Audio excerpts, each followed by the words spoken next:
اتنی رائے رکھتے تھے کہ کشمیریوں کو ان کا حق رائے دہی استعمال کرنے کی اجازت دینی چاہیے. صرف اتنے سے جملے کے اوپر بھارتی انتہا پسندانہ ہندوؤں نے، بی جے پی کے گماشتوں نے اس کے چیمبر کے اندر گھس کے اس وکیل کو نہ صرف مانا بلکہ اس کو تشدد کا نشانہ بنایا. بھارت ابھی بھی اپنی غلطیوں سے سیکھ نہیں رہا. بھارت کو سیکھنا ہوگا، بھارت کو سمجھنا ہوگا کہ کشمیر میں موجود جو بھارتی جارحیت ہے، جو بھارتی دہشت گردی ہے، اس کے باوجود بھارت میں امن کیسے ممکن ہو سکتا ہے؟ جناب مودی صاحب، آپ بھول جائیں کہ کشمیریوں کے اوپر آپ ظلم کریں اور اس کے بعد وہ رد عمل میں کوئی جواب نہ دیں. ایک وقت ہوتا ہے، ایک ظلم کی انتہا ہوتی ہے، ایک برداشت کی انتہا ہوتی ہے. آپ ظلم پہ ظلم کیے جا رہے ہیں. کشمیری نوجوان اس کو برداشت کرتے آ رہے تھے، لیکن اب ان کی برداشت کی انتہا ختم ہو چکی ہے. یہ پورے کا پورا ڈرامہ جو رچایا گیا پلوامہ کے واقعے کے اوپر، کیا آپ کو نہیں پتا کہ پلوامہ کے واقعے کے اندر جس لڑکے نے، جس نوجوان نے وہاں پر خودکش حملہ کیا، جس نے اقدامی کارروائی کی، وہ وہاں کا نوجوان تھا؟ آپ اس کی ہسٹری اٹھا کے دیکھیں. یہ وہی نوجوان تھا جس کو وہاں پہ موجود آپ کے ریاستی دہشت گردوں نے، فوج کی شکل کے اندر درندوں نے اس کو تشدد کا نشانہ بنایا تھا.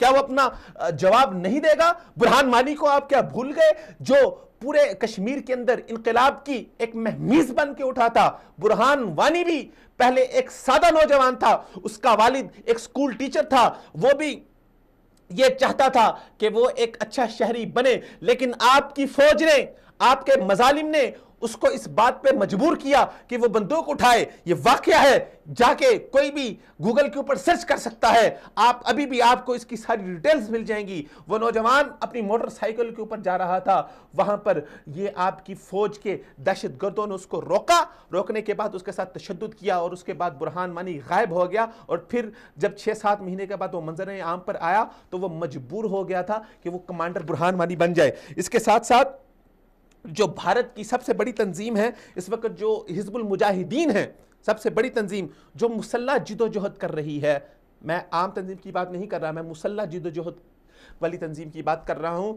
اس کے جو امیر ہیں سید صلاح، کیا آپ ان کو جانتے ہیں؟ وہ کون ہیں؟ وہ بھی وہ ایک پڑھا لکھا نوجوان ہے. اس نے پولیٹیکل سائنس کے اندر ماسٹر کیا ہوا ہے. اس سے پہلے وہ بھارت کے جو انتخابات ہوئے ہیں اس میں مسلم اتحاد کی طرف سے اس نے انتخابات میں حصہ لیا. اس نے پوری کوشش کی کہ میں کسی نہ کسی جائز طریقے سے اپنا حق حاصل کر سکوں، لیکن بھارت جو وہاں پر جو انتخابات کرواتا ہے اس کے اندر بھرپور دھاندلی کرتا ہے. 1 دفعہ 2 دفعہ 3 دفعہ جب اس کو پتہ چل گیا کہ اب کسی جائز طریقے سے، کسی بھی طریقے سے میری سنوائی نہیں ہو سکتی، یہ میں جتنی مرضی کوشش کر لوں بھارت ظلم ہی کرے گا، بھارت دھاندلی ہی کرے گا، تو پھر اس نے بندوق اٹھائی. اور اس وقت وہ حزب المجاہدین کا سب سے بڑا سپہ سالار ہے سید صلاح. تو بھارت کو اپنی پالیسی کے اوپر غور کرنا ہوگا، بی جے پی کو اپنی پالیسی کے اوپر غور کرنا ہوگا. کہیں ایسا نہ ہو کہ بی جے پی کی یہ پالیسیاں بھارت کو لے ڈوبیں. ابھی تو یہ شروعات ہے، ابھی تو صرف یہ شروعات ہے. جب یہ لوگ آگے بڑھیں گے، ایک کے بعد دوسرا، دوسرے کے بعد تیسرا واقعہ ہوگا، پھر بھارت کیا کرے گا؟ کیا بھارت پھر پاکستان کے اوپر اس کا الزام ڈالے گا؟ ہمیں پتہ ہے مودی صاحب، آپ کے انتخابات ہیں، آپ کی مجبوری ہے. آپ نے پچھلے 5 سال کے اندر کچھ نہیں کیا، آپ نے صرف اور صرف کرپشن کی ہے. اور ابھی یہ جو نئی سٹوریاں سامنے آ رہی ہیں بھارت کے اندر، وہ کسی سے ڈھکی چھپی نہیں ہیں. آپ نے ایئر سٹرائک کروائی، اور ایئر سٹرائک کروانے کے بعد آپ نے یہ بیان دیا کہ اگر ہماری ایئر فورس کے پاس رافیل جو فرانسیسی ساختہ طیارے ہیں اگر وہ ہوتے تو آج معاملہ کچھ مختلف ہوتا. اس پورے معاملے کے پیچھے آپ کی بدنیتی نظر آ رہی ہے. آپ نے پہلے بھی رافیل طیاروں کی ڈیل کرنا چاہی، لیکن کانگریس نے اس کے اندر یہ ثابت کیا کہ آپ نے بہت بڑی کرپشن کے معاہدے کیے ہیں، آپ نے اپنے ذاتی لوگوں کو نوازا ہے، اس کے اندر اربوں خربوں روپے کی کک بیکس آپ لے رہے ہیں. تو اس وقت آپ کو یہ ڈیل ختم کرنا پڑی، اور اب دوبارہ سے ایئر سٹرائک کروا کے آپ دوبارہ سے یہ اپنی قوم کو بتانا چاہ رہے ہیں کہ ہمیں رافیل طیاروں کی ضرورت ہے. اور اب پھر آپ ان رافیل طیاروں کی ڈیل کرنے جا رہے ہیں، اور اس رافیل طیاروں کی ڈیل کی آڑ میں آپ کس کو نواز رہے ہیں؟ بھارتی میڈیا اور بھارتی جو لوگ ہیں وہ اس بات کو بخوبی جانتے ہیں کہ رافیل طیاروں کی ڈیل کی آڑ میں مکیش امبانی کو کروڑوں روپے کی کک بیکس دی جا رہی ہیں، اور یہ کروڑوں روپیہ آگے ہونے والے انتخابات میں مودی صاحب آپ استعمال کرنے جا رہے ہیں۔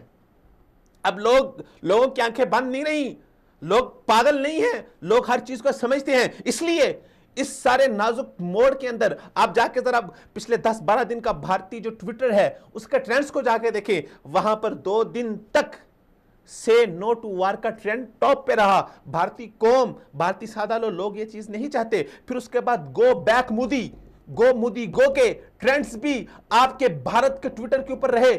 اب تو وہاں پر بھارت میں موجود جو وہاں کے حکومت کا حصہ رہ چکے ہیں لوگ، اب وہ بھی بولنے پہ مجبور ہو گئے ہیں، جن میں بڑے 2 نام میں آپ کے سامنے رکھ دیتا ہوں، جناب عبداللہ فاروق صاحبہ اور محترمہ محبوبہ مفتی صاحبہ۔ انہوں نے بھی یہی کہا ہے کہ یہ پاکستان کی طرف سے نہیں ہو رہا، یہ جتنا کچھ نظر آ رہا ہے آج ہمیں بھارت کے اندر یہ جو دہشت گردی کے واقعات ہو رہے ہیں، یہ بھارت کی اپنی پالیسی کا ہی نتیجہ ہے۔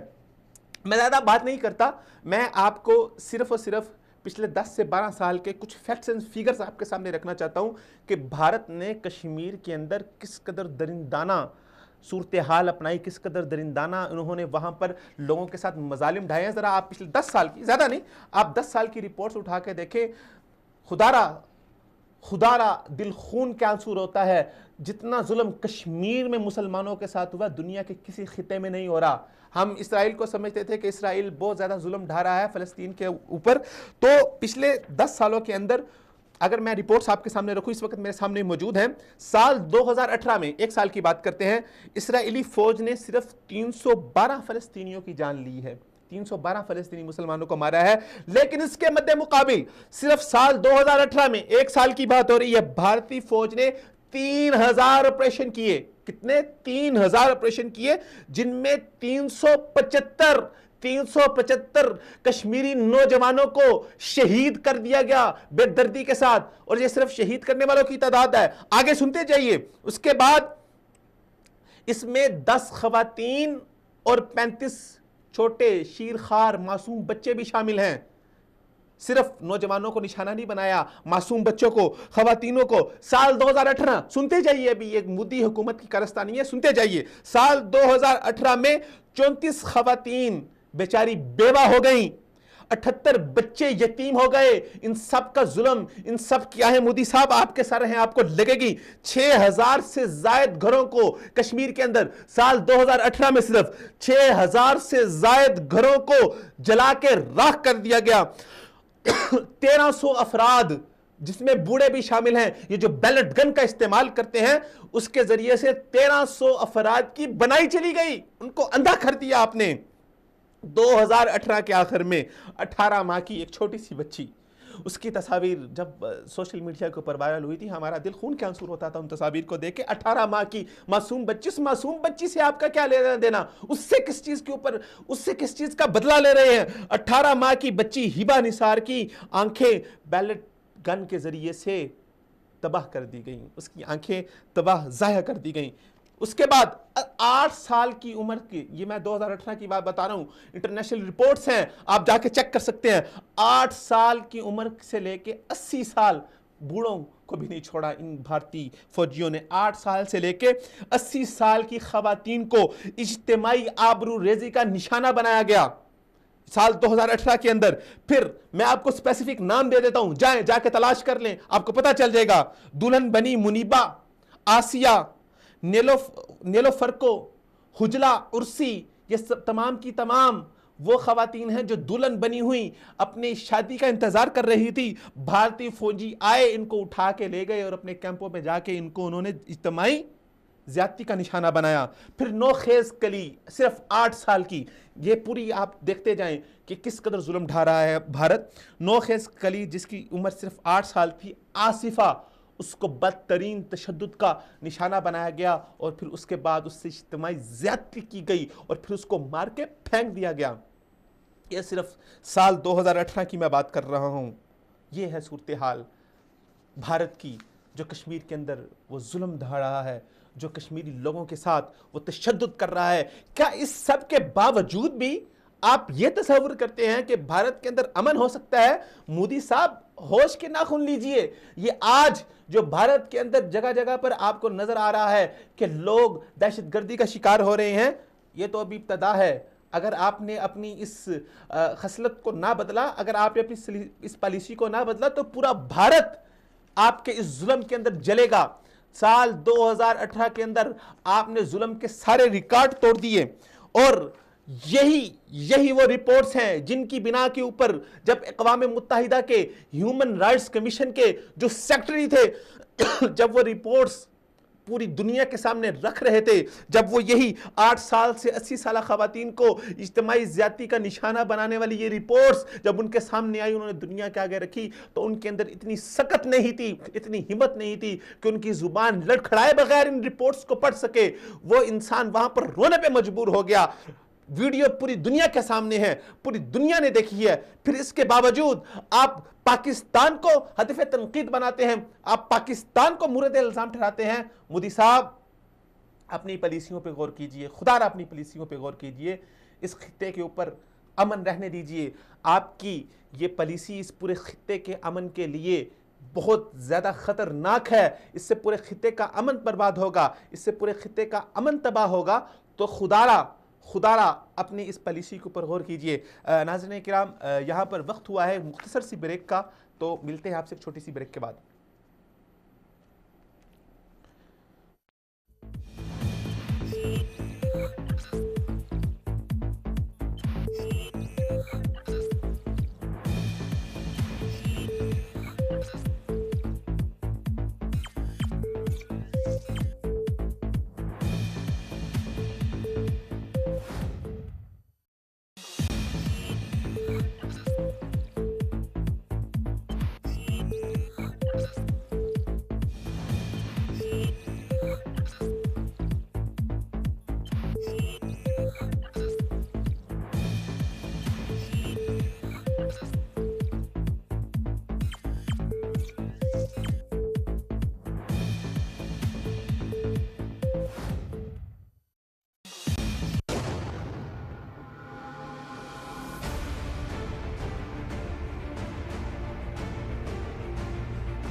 مقبوضہ کشمیر میں پلوامہ حملے کا ڈرامہ رچانے والے بھارت کو پاکستان نے سرپرائز دے دیا. 26 فروری کو بھارت نے رات کے اندھیرے میں پاکستان سرحدی حدود کی خلاف ورزی کی تو پاک فضائیہ کی بروقت کارروائی پر گیدڑ کی طرح بھارتی طیارے دم دبا کر بھاگ گئے. پاک فوج کے ترجمان میجر جنرل آصف غفور, وزیر خارجہ شاہ محمود قریشی اور وزیر اعظم عمران خان سمیت تمام سیاسی جماعتوں نے بھارت کی اس جارحیت پر سخت رد عمل دیتے ہوئے کہا کہ بھارت کو اس در اندازی کا بھرپور جواب دیا جائے گا. 27 فروری کو دوبارہ بھارتی طیاروں نے LOC پر در اندازی کی کوشش کی تو پاک فضائیہ کے JF-17 تھنڈر طیاروں نے بھارتی طیاروں کو گھیر کر بھاگنے کا موقع دیا اور نہ پاکستان میں حملے کی اجازت دی. میجر جنرل آصف غفور کے مطابق پاک فضائیہ نے بھارتی طیاروں کو 6 جگہ سے لاک کیا اور پھر کھلے میدان میں لے جا کر ان کو نشانہ بنایا. اس کارروائی میں 2 بھارتی طیارے تباہ کیے گئے اور 2 بھارتی پائلٹس کو گرفتار کر لیا گیا. گرفتار بھارتی پائلٹس میں سے ایک زخمی تھا جسے علاج کے لیے CMH منتقل کر دیا گیا, جبکہ دوسرے گرفتار بھارتی پائلٹ کی شناخت ابھینندن کے نام سے ہوئی, جس نے ایک ویڈیو اعترافی بیان میں خود کو بھارتی فوج کا افسر بتایا. My name is Wing Commander Abhinandan. My service number is 27981. I am a flying pilot and my religion is Hindu.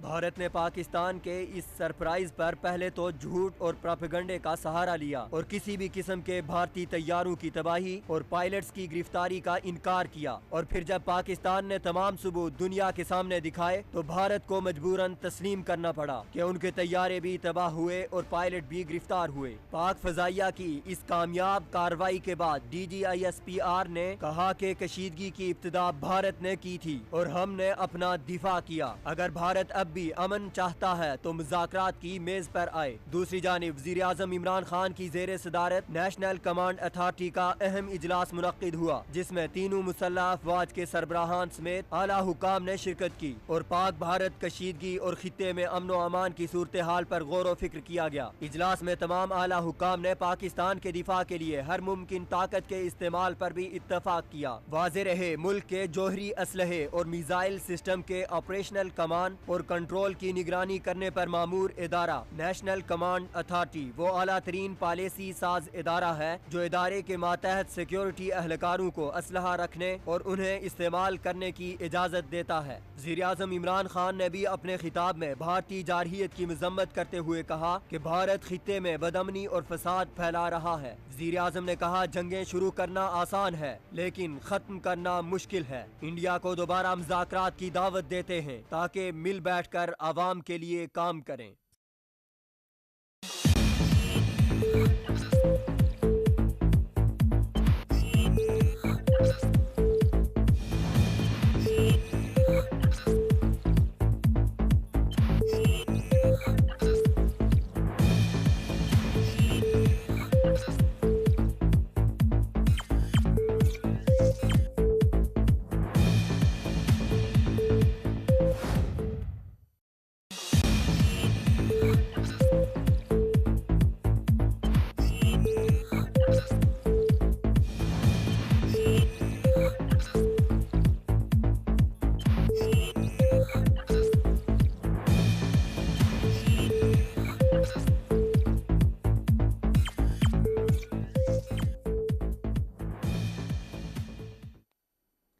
Welcome back ناظرین، پروگرام میں آپ کو ایک مرتبہ پھر سے خوش آمدید کرتے ہیں۔ بریک پہ جانے سے پہلے ہم بات کر رہے تھے کہ بھارت نے کشمیر میں جو ریاستی دہشت گردی پھیلا رکھی ہے اس سب کے باوجود بھارت میں امن کیسے ممکن ہو سکتا ہے۔ تو اس کا پوری بحث کا خلاصہ یہی تھا کہ اگر بھارت اپنا امن چاہتا ہے، اگر بھارت اپنی ترقی کے سلسلے کو اسی طرح برقرار رکھنا چاہتا ہے تو اس کو مسئلہ کشمیر حل کرنا ہوگا، کشمیریوں کو ان کا رائے حق دہی دینا ہوگا، اور تب جا کے بھارت کے اندر بھی امن ہوگا، اس پورے خطے میں بھی امن ہوگا۔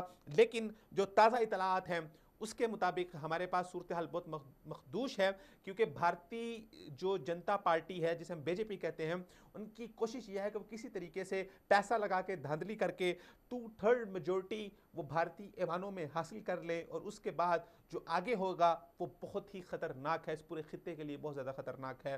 وہ بالکل ہندو انتہا پسندی کو فروغ دینے کے لیے جا رہے ہیں، اور ان کا یہ آگے منصوبہ ہے کہ یہ باقاعدہ طور پہ جو ان کا قانون ہے، جو ان کا آئین ہے، اس میں تبدیلی کی جائے، اور وہاں پر صرف اور صرف یہ کہا جائے کہ بھارت کے اندر صرف اور صرف ہندوؤں کو رہنے کا حق ہے، باقی کوئی منورٹیز کوئی اس پورے خطے کے اوپر، اس پورے زمین پہ نہیں رہ سکتی۔ تو صورتحال بہت مخدوش ہے اس وقت،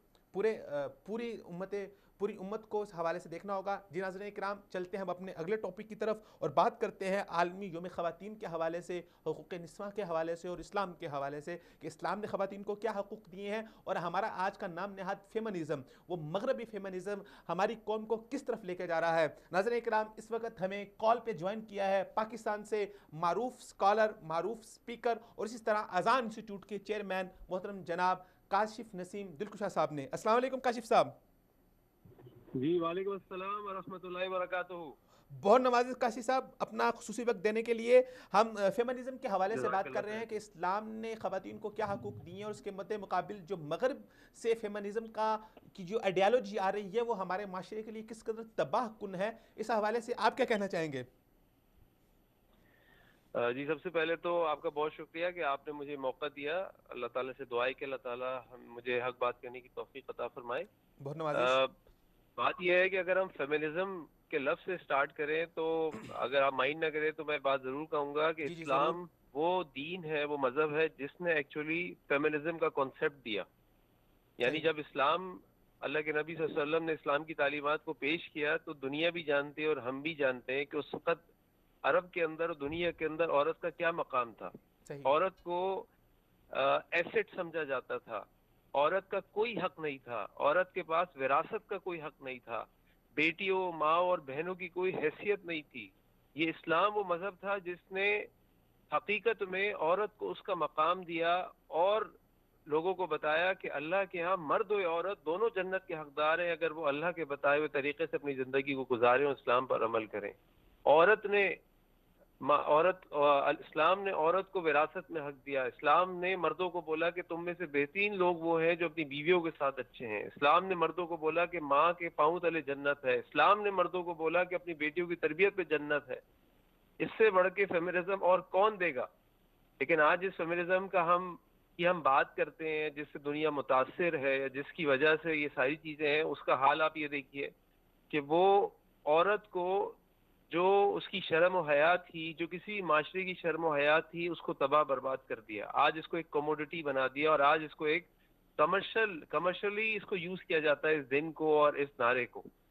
تو میں سمجھتا ہوں کہ ہمیں اگر کسی بھی چیز کو، جیسے دنیا کے معاملات میں ہم سمجھتے ہیں کہ اگر کوئی کسی چیز کو کریٹ کرتا ہے یا کسی آئیڈیا کو پیش کرتا ہے تو آپ کو اسی کے پاس جانا پڑتا ہے اس کو سمجھنے کے لیے اور اس کو بہترین طریقے سے استعمال کرنے کے لیے. جبکہ آج اللہ تعالیٰ نے ہمیں جو تخلیق فرمایا ہے، ہم قرآن میں تو دیکھیں تو صحیح، اللہ تعالیٰ نے کیا مقام دیا عورت کو. اسلام کہیں یہ نہیں کہتا کہ عورت مرد سے کسی بھی معنی میں جنت کے اعتبار سے، کامیابی کے اعتبار سے پیچھے ہے. اسلام صرف یہ کہتا ہے کہ دونوں کے اپنے رول ہیں. ایک باغ کے اندر چنبیلی کا پھول بھی ہے اور اسی باغ کے اندر گلاب کا پھول بھی ہے. دونوں ہی پھول ہیں لیکن دونوں پھولوں کی اپنی تاثیر، اپنی خوشبو، اپنی حیثیت ہے، اپنا رنگ ہے. تو لہٰذا اسلام فیمنزم کو پروموٹ کرتا ہے، فیمنزم کو ڈس الاؤ نہیں کرتا، لیکن جو پروموٹ کرتا ہے رسپیکٹیبل وے میں پروموٹ کرتا ہے، اس کو اس کی حیثیت اچھا کاشف صاحب، عطا آپ فرماتا ہے. ماشاءاللہ سے ایک سوشل ایکٹیوسٹ ہیں اور آپ کا ادارہ بہت ہی سوشل اویئرنیس پھیلا رہا ہے. جیسے کہ آپ نے بھی فرمایا کہ اسلام نے فیمنزم کا نظریہ دیا اور وہ بہت ہی پاکیزہ نظریہ ہے جو معاشرے کی ترقی کے لیے بہت ضروری ہے. اس کے مد مقابل جو مغربی نظریہ ہے وہ معاشرتی تباہی کی طرف جا رہا ہے. لیکن آپ کیا سمجھتے ہیں کہ کہاں پر کمی اور خامی رہ گئی کہ جو اسلام کا صحیح فیمنزم کا نظریہ تھا وہ اچھے طریقے سے سپریڈ نہیں ہو پایا، اور اس چیز کے اندر ہمیں دیکھنے میں آ رہا ہے کہ کمی ہونے کے بجائے اضافہ ہو رہا ہے دن بدن؟ جی میں سمجھتا ہوں کہ اس میں کئی زاویوں سے اس کو دیکھا جا سکتا ہے. ایک زاویہ تو اس کو دیکھنے کا یہ ہے کہ جو دین اسلام کے ماننے والے ہیں انہوں نے خود اپنی تعلیمات کو بھلا دیا اور عورت کے ساتھ زیادتی کی، نمبر ایک. نمبر دو، دین اسلام کی جو دشمن طاقتیں ہیں یا جو بھی دشمن ہیں انہوں نے دین اسلام کو بدنام کرنے کے لیے دین اسلام کا ایک خاص مفہوم اور ایک خاص تصویر لوگوں کے سامنے پیش کی جو کہ حقیقت کے بالکل منافی ہے، جس کی وجہ سے آج لوگ یہ سمجھتے ہیں کہ فیمنزم کا نعرہ اسلام کا نہیں بلکہ سیکولرزم کا نعرہ ہے، بلکہ حقیقت میں نعرہ اسلام کا نعرہ ہے. تو ہمیں کرنا یہ چاہیے کہ ہم بحیثیت مسلمان ہم کو اپنی عورتوں کے ساتھ اچھا سلوک کرنا چاہیے، ان کے حقوق دینے چاہیے اور ہر پیمانے کے اوپر عورتوں کے حقوق کے بارے میں بات کرنی چاہیے. آج جہاں پہ ہمارے ملک کے اندر، پاکستان کے اندر، جہاں کچھ خواتین نے، کچھ ہماری بہنوں نے لا علمی کی بنیاد کے اوپر جس بے حیائی کے ساتھ اپنے حقوق کا مطالبہ کیا، وہاں ہماری کچھ سمجھدار اور دیندار بہنوں نے بڑی نفاست، بڑے پاکیزہ الفاظ کے ساتھ بھی اپنے حقوق کا مطالبہ کیا. انہوں نے مطالبہ کیا ہمیں گھر سے باہر کرو، ہمیں گھر کے ملازم نہ بناؤ. انہوں نے مطالبہ کیا ہمیں ہماری عزت دو، ہماری حیثیت دو، وراثت میں ہمارا مال دو، ہمارا حق دو. تو باتوں سے ہی آپ اندازہ کر سکتے ہیں کہ کس کے پاس کیسا اخلاقی معیار اور کیا اس کی ترجیحات ہیں. کاشف صاحب، آپ جیسے ماشاءاللہ اس حوالے سے کام کر رہے ہیں عملی طور پہ، تو آپ نے اس حوالے سے بہت سے سیمینارز بھی کروائے اور بہت سی ورکشاپس بھی ماشاءاللہ آپ کرواتے رہتے ہیں. تو اوورآل جب لوگوں کو آپ صحیح نظریہ بتاتے ہیں تو لوگوں کا آگے سے رسپانس کیا ہوتا ہے؟ وہ کیا کہتے ہیں کہ ہم ابھی تک غفلت کے اندر تھے، یا وہ آگے سے کچھ ریسٹرکٹ کرتے ہیں؟ دیکھیے جی، میں تو اس بات کا بہت حد تک قائل ہوں کہ آج جو اکثریت ہے لوگوں کی جو اسلام کے مخالف ہے یا اسلامی تعلیمات کے مخالف ہے یا اسلام کو دنیا کے معاملات سے دور سمجھتے ہیں، اس کی وجہ لا علمی ہے. ہم جب تک اپنی تعلیمات کو اچھے طریقے سے لوگوں کے سامنے پیش نہیں کریں گے اور اس کے لیے ہر قسم کے میڈیمز کو یوز نہیں کریں گے، ہر قسم کی ٹیکنالوجی کو یوز نہیں کریں گے، تو یہ بات لوگوں تک نہیں پہنچے گی. الحمدللہ اسی لیے ہم نے ابھی کراچی میں انشاءاللہ اگلے ہی مہینے ایک وومنز اونلی کانفرنس کا انعقاد کر رہے ہیں جس کا نام بھی ہے رائز سیلیبریٹنگ وومن ہوڈ، جس میں ہم اسلام اور دنیا کے اعتبار سے بھی جو صحیح اور بیلنسڈ ویژن ہے ایک عورت کا، وہ انشاءاللہ اس میں پیش کریں گے. بہت شکریہ کاشف صاحب ہمارا ساتھ دینے کے لیے. اللہ تعالیٰ آپ کو آپ کے عزائم کے اندر، آپ کے ارادوں کے اندر کامیابی عطا فرمائے.